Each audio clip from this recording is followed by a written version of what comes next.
Hello, शुरू करें। साथियों, एक महीने के अंदर दिल्ली के अंदर डबल इंजन से डबल मर्डर का सफर पूरा हो गया। बहुत बड़ी बड़ी उम्मीदें दिल्ली वालों को थी। हम दिल्ली सरकार से उम्मीद कम रखते हैं क्योंकि अभी नई सरकार है, मगर केंद्र की सरकार जिसके पास दिल्ली की लॉ एंड ऑर्डर पिछले 11 साल से है, उसकी देख रेख में दिल्ली के अंदर आज बुजुर्ग दहशत में जी रहे हैं। दिल्ली के अंदर बुजुर्गों का ये हाल है कि उनको पता नहीं नौकर रखना सेफ है या ना रखना सेफ है।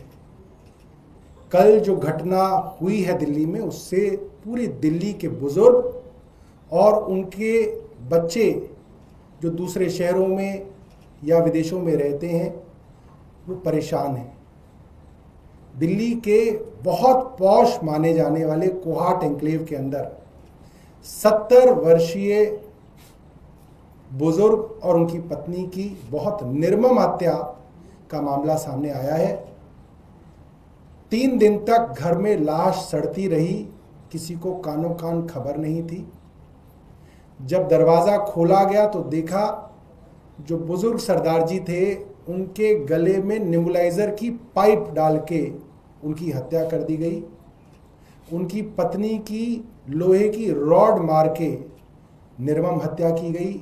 पूरा कमरा लहूलुहान था। बताया जाता है कि चोरी डकैती के उद्देश्य से किया गया। खास बात यह है कि कोहाट एन्क्लेव हमारी नई मुख्यमंत्री के बिल्कुल पड़ोस का इलाका है। शालीमार बाग से ये है, त्रिनगर विधानसभा में कोहाट एन्क्लेव आता है।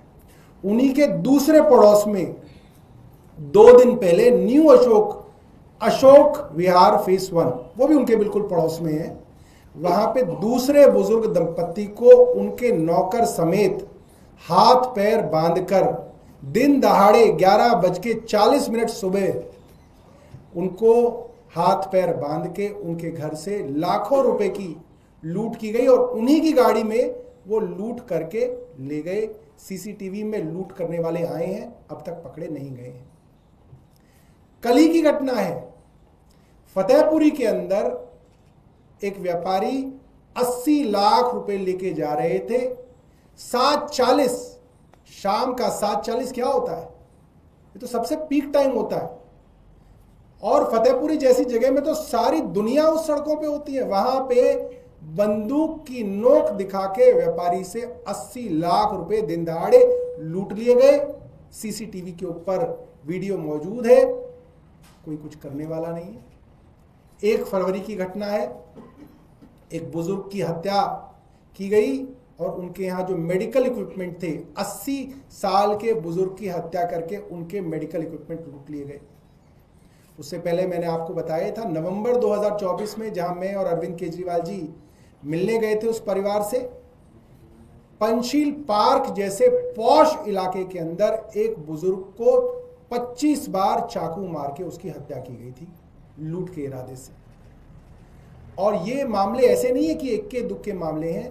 2022 की एनसीआरबी की रिपोर्ट है जो केंद्र सरकार छापती है, उसके हिसाब से जितने वारदातें बुजुर्गों के खिलाफ पूरे देश में होती हैं, उसमें से 27% वारदातें दिल्ली में होती हैं। यानी कि बुजुर्गों के खिलाफ होने वाले क्राइम्स में हर चौथा क्राइम देश की राजधानी दिल्ली के अंदर होता है। और ये वो राजधानी है जिसकी लॉ एंड ऑर्डर की कमान जो है केंद्र सरकार और उनके गृह मंत्री के हाथ में है। बड़ा आसान है, कोई और राज्य होता तो हम कहते कि पुलिस के ऊपर कार्रवाई हो, हम गृह मंत्री से इस्तीफा मांगते, कहते डीसीपी को लाइन हाजिर किया जाए, एसएचओ को सस्पेंड किया जाए, मगर यहां पे तो वो ही नहीं मान सकते। दिल्ली पुलिस तो अभी 1 महीने पहले भारतीय जनता पार्टी की सरकार को चुनाव जिताने में लगी हुई थी। वो पुलिस जो इनकी सरकार बचा रही थी, वो सरकार अब दिल्ली पुलिस को बचाएगी। तो आप क्या उम्मीद कर सकते हैं कि ये किसी का ट्रांसफर करेंगे या ये किसी को सस्पेंड करेंगे या ये डीसीपी को लाइन हाजिर करेंगे? इन्होंने दिल्ली पुलिस का ऐसा राजनीतिकरण किया है कि जिस पुलिस से आप चुनाव लड़वाएं खुद को, आप उसको क्या जिम्मेदारी कह सकते हैं और उसकी क्या आप जवाबदेही तय कर सकते हैं? यहां तो सब मिला जुला मामला है। मगर इसके बावजूद हम कुछ बातें कहेंगे जो केंद्र सरकार को करनी चाहिए। अब 11 साल हो गए, अब जरूरी है कि कुछ चीजों के ऊपर सकारात्मक कदम उठाए जाएं। आप किसी भी थाने में चले जाइए, मैं तो अपनी कॉन्स्टिट्यूंसी के थानों में जाता हूं, जहां पे एसएचओ बैठते हैं उसी एसएचओ के बिल्कुल पीछे एक व्हाइट बोर्ड लगा होता है। उस व्हाइट बोर्ड पे लिखा होता है इस थाने में कितने इंस्पेक्टर हैं, कितने पद हैं, कितने रिक्त हैं, कितने सब इंस्पेक्टर हैं, पद कितने हैं, कितने रिक्त हैं। मैं आपको बता सकता हूं, आप किसी भी थाने में चले जाइएगा, 100 कांस्टेबलों के पद होंगे तो 50 रिक्त होंगे, 100 हेड कांस्टेबलों के पद होंगे 50 रिक्त होंगे।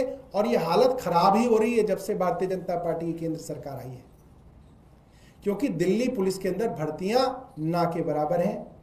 ये जानते हुए कि दिल्ली पुलिस बहुत सारे काम करती है, लॉ एंड ऑर्डर भी है, इन्वेस्टिगेशन भी है, वीआईपी मूवमेंट भी है, सिक्योरिटी भी है, एम्बेसीज भी हैं, supreme court, high court, parliament, president house, PM house, सब कुछ है, कई जिम्मेदारियां हैं। उसके बावजूद दिल्ली पुलिस के अंदर भर्तियां नहीं की जा रही हैं। सरकार के लिए जरूरी है कि अब भर्तियां की जाएं ताकि लॉ एंड ऑर्डर के ऊपर काम करें। आप किसी एसएचओ से कहिए कि यहां पे आपका 20 कांस्टेबल नहीं आता, वो कहता है बिल्कुल नहीं आता, मेरे पास 20 कांस्टेबल है ही नहीं। चार्जशीट नहीं होती। सबसे बुरा हाल बुजुर्गों के खिलाफ जो क्राइम है उसके अंदर चार्जशीटों का है। 30% केसों के अंदर चार्जशीट होती है। ये 2022 का एनसीआरबी का डेटा दिखाता है। मैं आपको एक दो वीडियो दिखाता हूं, अभी की कल की ही जो लूट है उसकी वीडियो है, एक बार आप दिखा दीजिए भाई।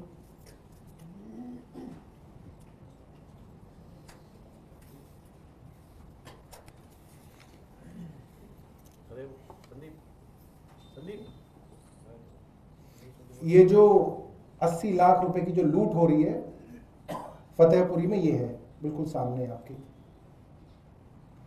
ये देखिए बंदूक दिखाई गई और इससे बैग लेके 80 लाख रुपए दिन दहाड़े लूट लिए गए। मैं चाहूंगा, दिल्ली को डबल इंजन के कई वादे किए गए थे, कम से कम एक मुख्यमंत्री से इतनी उम्मीद की जा सकती है कि उनके पड़ोस में ये निर्मम हत्या हुई है, कम से कम इनके परिवार वालों से वो मिलने जाएं और वहाँ उनके परिवार को कुछ सांत्वना दें। ये एक मिनिमम एक्सपेक्टेड है दिल्ली की मुख्यमंत्री से। क्यों? क्योंकि मुख्यमंत्री साहिबा देश के गृह मंत्री को पत्र लिख के नहीं कह पाएंगी कि दिल्ली की हालत खराब है, तो वो ये तो नहीं कह सकती कि ये पुलिस कुछ कर नहीं रही है। तो जब वो ये नहीं कह सकती है तो उनको जिम्मेदारी लेनी चाहिए और परिवार से मिलने जाना चाहिए। एक और वीडियो आप दिखा दीजिए। एक और विषय है,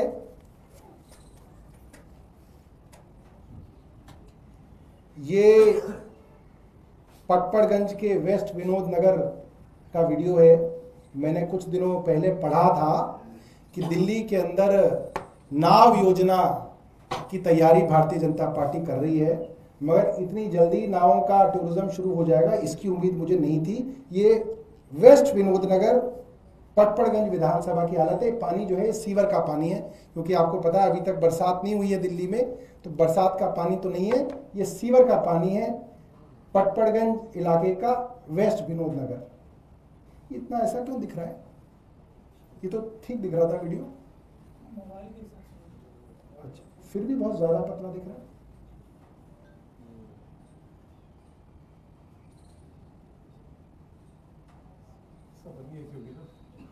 बहुत इतना लंबा मोबाइल तो नहीं होता कोई।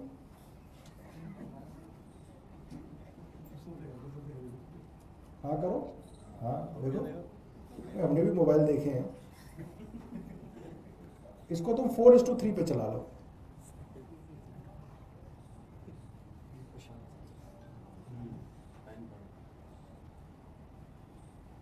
हाँ ये ठीक है। ये वेस्ट विनोद नगर पटपड़गंज विधानसभा, कल रात का वीडियो है। सीवर का पानी भरा हुआ है पूरा अच्छे से। बहुत बहुत धन्यवाद। आपका कोई प्रश्न है तो इसके जरिए आप क्या सवाल खड़े करना चाहते हैं जब जल भरा हुआ है? नहीं, इसके जरिए हम यही कहना चाहते हैं कि हमने सुना था कि दिल्ली में नाव चलाने का कार्यक्रम भारतीय जनता पार्टी शुरू कर रही है, मगर इतनी जल्दी कर देगी इसकी उम्मीद नहीं थी हमें।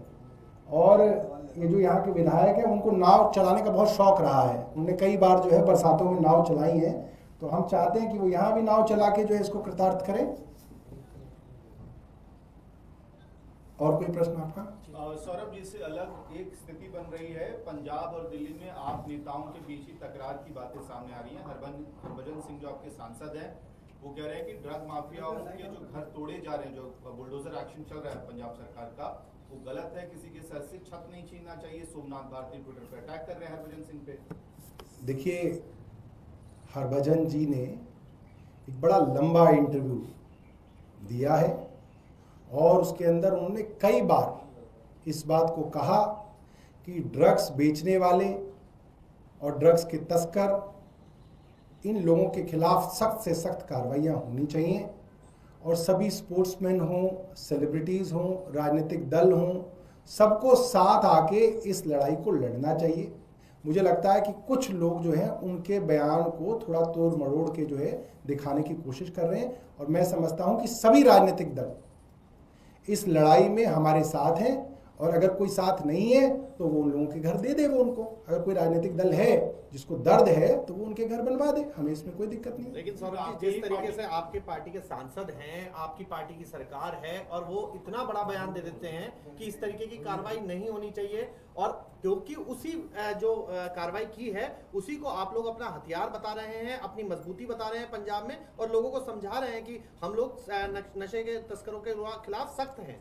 देखिए, हरभजन जी ने नशे के खिलाफ बहुत कुछ कहा है और उन्होंने बड़ी सराहना की है कि पंजाब सरकार जो ड्रग्स के खिलाफ मुहिम चला रही है उसमें सबको हिस्सा लेना चाहिए, सभी सेलिब्रिटीज़ को, सभी स्पोर्ट्स पर्सन्स को और सभी राजनीतिक दलों को। और मैं समझता हूँ ऐसा है भी, और उनके बयान को